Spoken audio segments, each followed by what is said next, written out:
All right, so the last article is on day 3. The directions say to click on it to download it.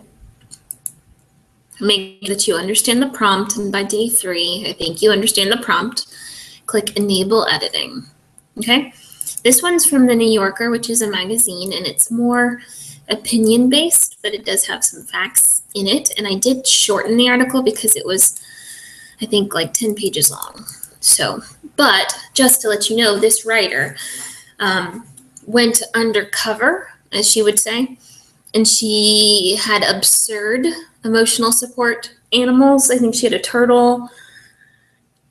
I think she had a llama, and she kind of went around and gauged how far she could go with them, how many places would let her in and not question her. So I think once you start reading this, you'll see what her opinion is about emotional support animals.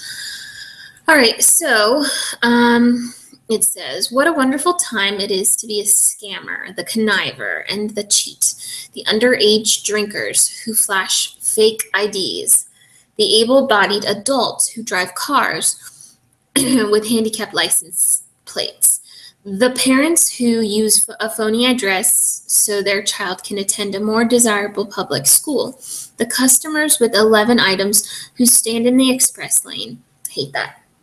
The latest group to bend the law is pet owners. Take a look around. See the Saint Bernard slobbering over the shallots at Whole Foods? Isn't that a Rottweiler sitting third row mezzanine at Carnegie Hall? As you will have observed, an increasing number of your neighbors have been keeping company with their pets in human-only establishments.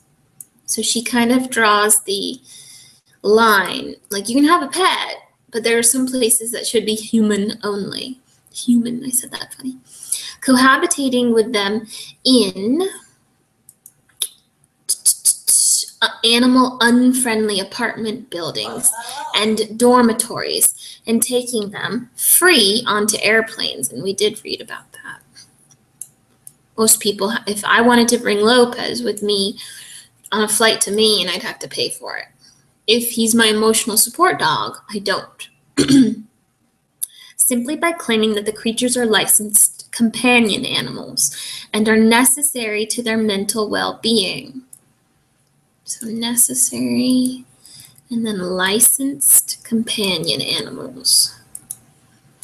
No government agency keeps track of such figures, but in 2011, the National Service Animal Registry, a commercial enterprise that sells certificates, vests, and badges for helper animals, signed up 2,400 emotional support animals.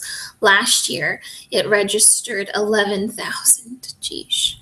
So those are facts, actually. So I'm going to do yellow. 2,400.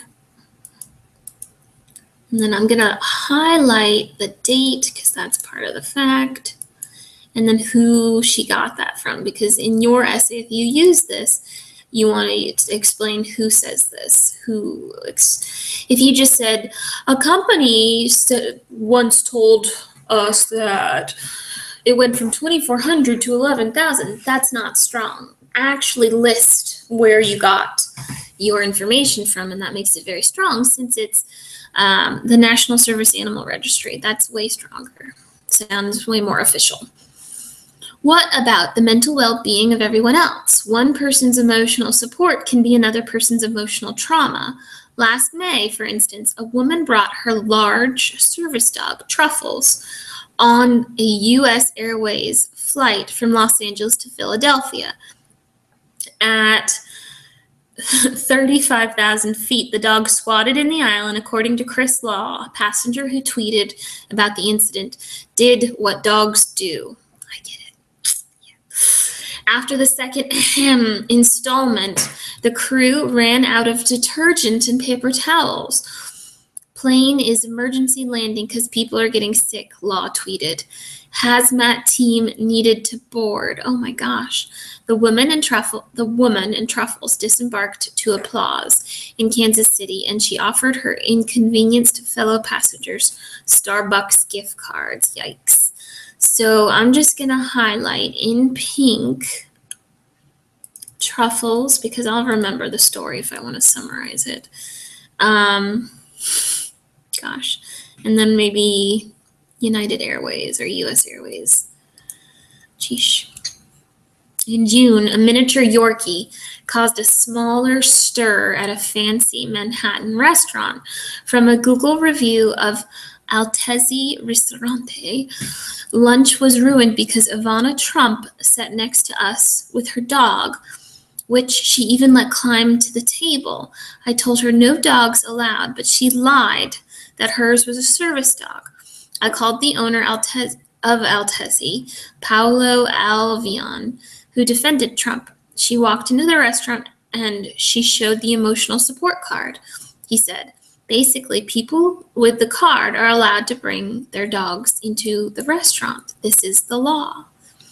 Alvian is mistaken about that. Contrary to what many business managers think, having an emotional support card merely means that one's pet is registered in a database of animals whose owners have paid anywhere from $70 to $200 to one of several organizations. This one's a fact. I'm going to write that.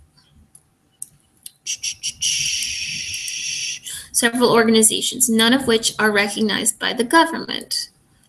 That's also a fact, and it's a strong one. You could register a Beanie Baby as long as you send a check. Even with a card, it is against the law and a violation of the city's health code, and we read about that before, to take an animal into a restaurant, nor does an emotional support card entitle you to bring your pet into a hotel room, hotel, store, taxi, train, or park. No such restrictions apply to service dogs, which, like Secret Service agents and Betty White, are allowed to go anywhere. So service dogs can go anywhere. Service dogs go anywhere.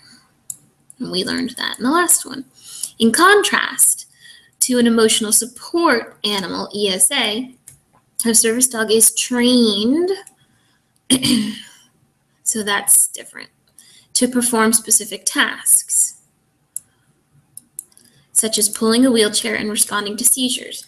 The IRS classifies these dogs as a deductible medical expense, whereas an emotional support animal is more like a blankie. An ESA is defined by the government as an untrained companion with any species that provides solace to someone with a disability, such as anxiety or depression. So this one, highlighting in yellow because it's a definition. The rights of anyone who has such an animal are laid out in two laws. The Fair Housing Act says that you and your ESA can live in housing that prohibits pets. The Air Carrier Access Act entitles you to fly with your ESA at no extra charge, although airlines typically require the animals stay on your lap or under the seat. This rules out emotional support rhinoceroses. So we've got, this one says you can bring your ESA to an apartment and live there. This one says you don't get charged extra. Okay. We read about the, both acts stipulate that you must have a corroborating letter from a health professional. I haven't read that one yet. So that means your doctor has, same as if you missed school, your doctor has to write a note. So if you have an emotional support rhinoceros, your doctor has to write a note that you need it. Fortunately for animal lovers who wish to abuse the law, there's a lot of confusion about about just who and what is allowed where. So I cut it off there because I think that's enough for you to be able to write your essay. After this, remember I told you she did go about doing social experiments where she brought her emotional support turtle to certain places to see how far she could take it. And it was kind of interesting. So let's minimize this from another day. Hopefully you're saving these articles too. I don't know that I said that, but save these articles to reference later. Okay. So now it says submit your 3 strongest highlights. What would those be?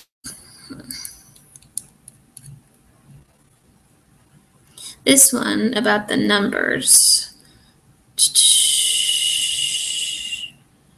In 2011, just the fact that it's grown so popular so soon. Control C is copy.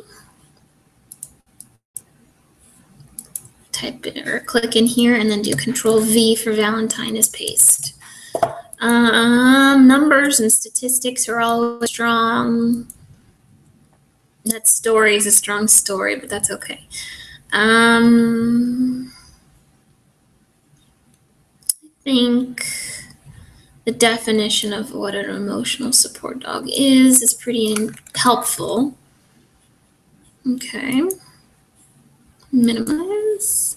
And then you can choose. These are my choices. You can choose 3 different ones. Whatever you think is the strongest, paste 3 of them, and then click submit. Let me know if you need anything. If you have any questions, let me know.